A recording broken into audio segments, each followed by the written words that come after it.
आज की वीडियो में हम पढ़ेंगे कक्षा 4 के पाठ 6 की कविता नाव बनाओ नाव बनाओ।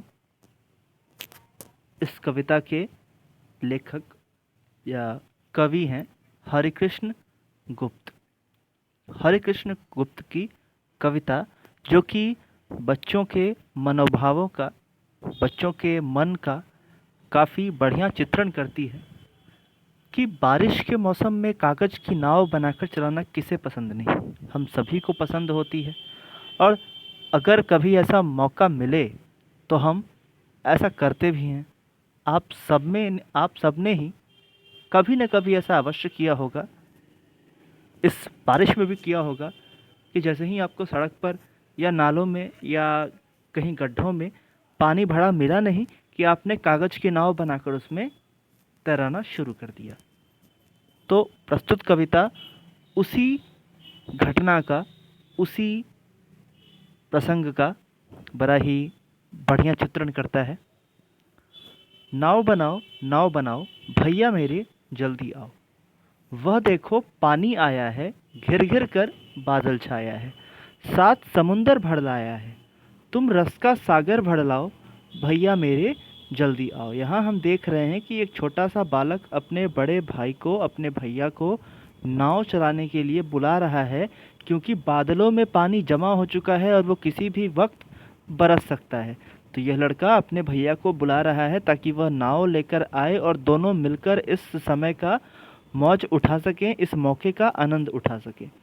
पानी सचमुच खूब पड़ेगा, लंबी चौड़ी गली भरेगा, लाकर घर में नदी धरेगा, ऐसे में तुम भी लहराओ भैया मेरे जल्दी आओ।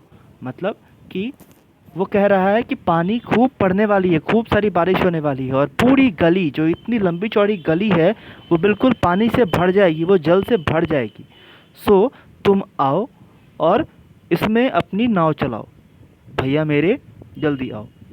गुल्लक भारी अपनी खोलो, हल्की मेरी नहीं टटोलो, पैसे नए नए ही रोलो, पैसे नए नए ही रोलो, फिर बाजार लपक तुम लाओ भैया मेरे जल्दी आओ। वो कहता है कि गुल्लक भारी अपनी खोलो, तुम्हारी जो भारी भरकम जो बैंक है जिसमें तुम अपने पैसे जमा रखते हो, उसे खोलो।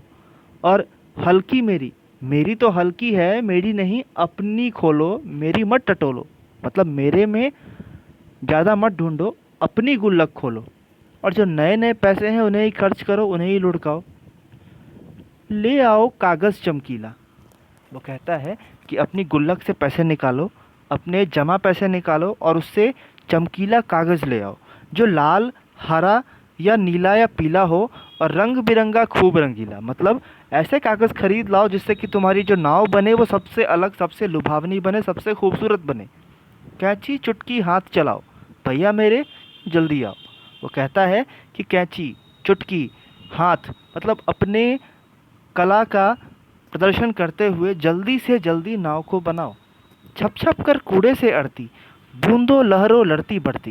वो कहती है कि जो हमारी नाव है वो छप छप कर आगे बढ़ेगी, कूड़ों से बढ़ती चलेगी। जब नाव जलधारा में जाती है तो वो अक्सर ही टकरा टकरा करके फंस जाती है या लेकिन बढ़ती जाती है। तो वही कहा जा रहा है कि छप छप कर कूड़ों से अड़ती, बूंदों लहरों लड़ती बढ़ती, सबकी आंखों चढ़ती गढ़ती, नाव तैरा मुझको हर्षाओ भैया मेरे जल्दी आओ। तो बच्चा कहता है अपने बड़े भाई को कि वह आए और नाव को तैरा कर उसे खुश करे। क्या कहते मेरे क्या बस का, क्यों तब फिर यह किसके बस का, खोट सभी है बस आलस का, आलस छोड़ो सब कर पाओ भैया मेरे जल्दी आओ।